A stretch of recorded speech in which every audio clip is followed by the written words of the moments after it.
आ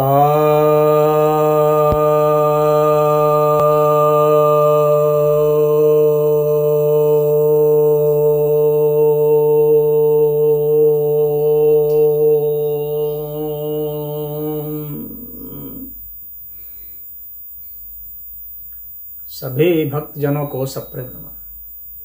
भक्तों, एक जिज्ञासा आई है कि श्राद्ध मृतकों के लिए होता है या जीवित पितरों के लिए होता है।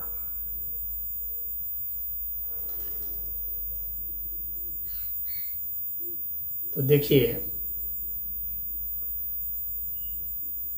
श्राद्ध का अर्थ होता है जो श्रद्धा से किया जाए, उसी को श्राद्ध कहते हैं। श्रद्धा से आपकी जो शक्ति है, जितनी भक्ति है, वह करें। और पितृ जो है वह बड़े बुजुर्गों को,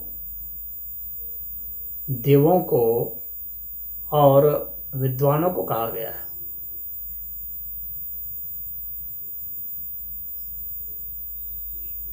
और जो पितृयज्ञ है, जो शास्त्र में बताया गया है, अध्यापनम ब्रह्मयज्ञ पितृयज्ञस्तु तर्पणम। तो पितृयज्ञ जो है वह तर्पण है, क्रिया है। और तर्पण सदैव जीवित में ही हो सकता है, मृत में नहीं हो सकता। मृत का तर्पण का कोई ठोस वैज्ञानिक आधार नहीं होता है। आप अपनी श्रद्धा से अपने किसी पूर्वज का जो दिवंगत हो चुके हैं, उनके लिए आप, जो आपके बड़े बुजुर्ग हैं जीवित अभी, उनकी सेवा कर सकते हैं। और यदि नहीं हैं तो उनके समतुल्य जो आपके रिश्तेदार नातेदार हैं उनकी कर सकते हैं। आपके अड़ोस पड़ोस में जो हैं उनकी कर सकते हैं। कोई जो गरीब बुजुर्ग है व्यक्ति, जिनसे संबंधित आप अपने को अब तक नहीं मानते आ रहे हैं, उनकी भी कर सकते हैं। तो वह करना अच्छा होगा।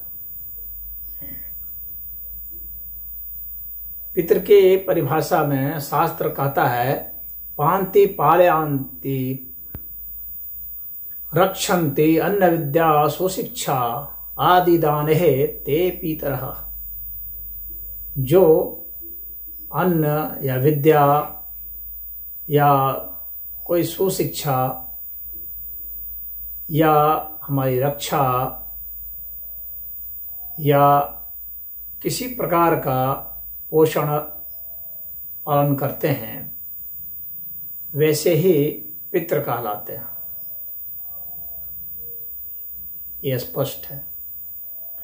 देवा वा एते पितरः, ये भी उपनिषद में कहा गया है कि जो देव हैं वे ही पितर हैं। देव कौन है? विद्वानों को देव कहा गया है, और शक्ति के आदि स्रोत को देव कहा गया है। वेद में इन्हीं दो को देव कहा जाता है। तो पितर तो ये हो गए। तो भाई अब इनके लिए ही आपको श्राद्ध करना है। वह प्रतिदिन का होता है और उसमें हव्य कव्य देने की बात है। तो वह फल मूल अन्न वस्त्र आदि ये सब देने की बात है। यही वास्तविक विधान है। और वैसे तो लोग कई कई तरह के कर्मकांड अपनाते हैं, और जो मृतक पितृ हैं उसके लिए बहुत सारी चीज़ों करते हैं। वो पिंड देते हैं, ब्राह्मणों, जो ब्राह्मण जाति के लोग हैं या श्राद्ध कराने वाले लोग हैं उनको वे दान वगैरह देते हैं। तो इस तरह का विधान तो बाद में ये सब जोड़ा गया है। अगर विधान शास्त्र देखें मनु का, तो मनु ने इसकी कोई अनुमति नहीं दी है।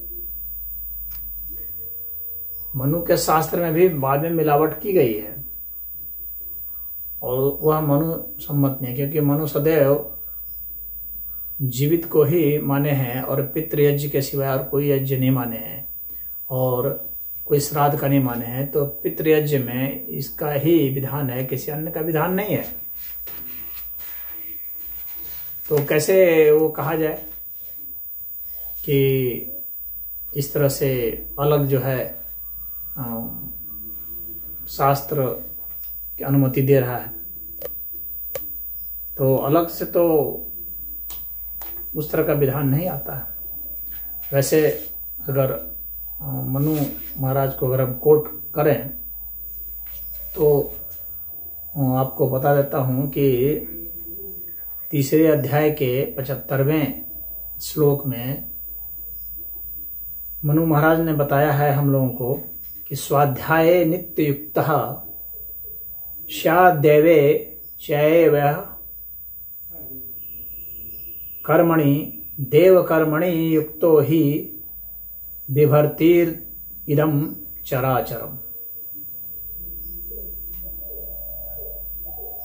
तो यहाँ पर वो कह रहे हैं कि मनुष्य को चाहिए कि वेदादि शास्त्रों को स्वयं पढ़ने पढ़ाने, ब्रह्म यज्ञ का अनुष्ठान प्रतिदिन अवश्य करे और देव कर्म अग्निहोत्र भी अवश्य करे।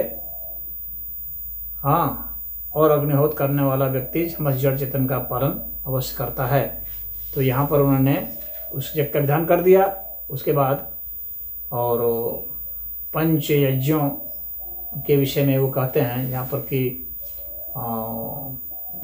पितृ श्राद्ध की बात है, वहाँ पर वे कहते हैं, ये 21वां श्लोक है, इसमें कहते हैं स्वाध्यायेन अर्चयेत ऋषिण होमेर देवान यथा विधि पितृन श्राद्धश्च नरेन अन्येर भूतानि बलि कर्मणा। अर्थात स्वाध्याय से ऋषियों की अर्चना करें, यानी हम ऋषियों की अर्चना वंदना कैसे कर सकते हैं? स्वाध्याय से कर सकते हैं, स्वयं के अध्ययन से कर सकते हैं, वेदाध्ययन से कर सकते हैं। और कह रहे हैं होमे देवान, और देवताओं का होम से। होम का अर्थात देव यथार्थ शक्ति होम से यानी अपने भीतर शक्ति भर करके, जैसे योग कर लिए, व्यायाम कर लिए, खेल लिए, कूद लिए, बढ़िया बढ़िया पौष्टिक चीज खा लिए, तो हमें शक्ति मिल गई, तो वह हमारा जो है वह होम हो गया। ये वो कह रहे हैं देवों का होम। और पितृण श्राद्धे है, और पितृ का श्राद्ध कह रहे हैं कि माता पिता दान आदि पितरों को श्रद्धा पूर्वक अन्न वस्त्र आदि दान से सेवा करे और संतुष्ट करे। नृण अन्न है, और जो आम जन हैं या अतिथि कह लें, तो उनको अन्न देकर उनको संतुष्ट करे।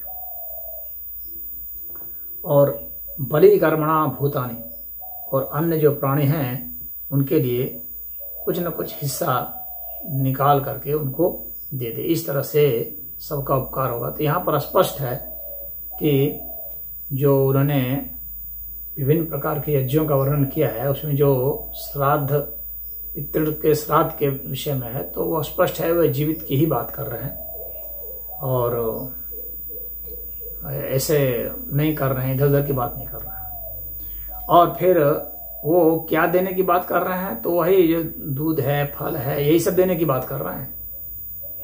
बहुत लोग मांस मदिरा ये सब भी दे रहे हैं, ये सब कोई सही चीज तो है नहीं, देने का विधान तो है नहीं। इसी का जो है पितृयज्ञ का विधान जो है 82वें श्लोक में दिया हुआ है, जिसमें कि वे कह रहे हैं कुर्यात अह श्राद्धम अन्नाध्येन वा उदकेन अपीवा पयो मूल फलेर्वापि पितृभ्यः पितृम वाहन, अर्थात अन्न आदि भोज्य पदार्थों से, यहाँ पर स्पष्ट लिखा हुआ है अन्नाध्ययन वा उदकेन अपि वा पयः मूलः फलेः, तो स्पष्ट दिया हुआ है कि जल से, दूध से, कंदमूल, फल से, अन्न से, इन सबसे सेवा करनी है। माता पिता, पितामह, बुजुर्गों की सेवा और प्रेम पूर्वक, प्रीति पूर्वक प्रसिद्ध करते हुए करनी है। या कहा कि अह अह श्राद्धम कुर्यात्, और कहा अह अह प्रतिदिन आपको करना है श्राद्ध, श्रद्धा से, सेवा शुश्रूषा भोजन आदि से प्रतिदिन करना है। तो यहाँ स्पष्ट है। तो इसमें जो भी कंफ्यूजन है मैं समझता हूँ आप लोग का अब तक दूर हो गया होगा। वैसे बकाने वाले तो बहुत लोग बहुत तरह से बका देते हैं, लेकिन जो है जो नियम है, जो शास्त्र की विधि है, मैं आपको वह बताया कि ऐसा ही है। और वैसे जो मृतक श्राद्ध की बात करते हैं, जो लोग मृतक श्राद्ध करते हैं, तो मृतक श्राद्ध का कोई बहुत ऐसा विधान नहीं है, लेकिन मैं निषेध भी ऐसा नहीं कर रहा हूं। क्यों नहीं विधान है?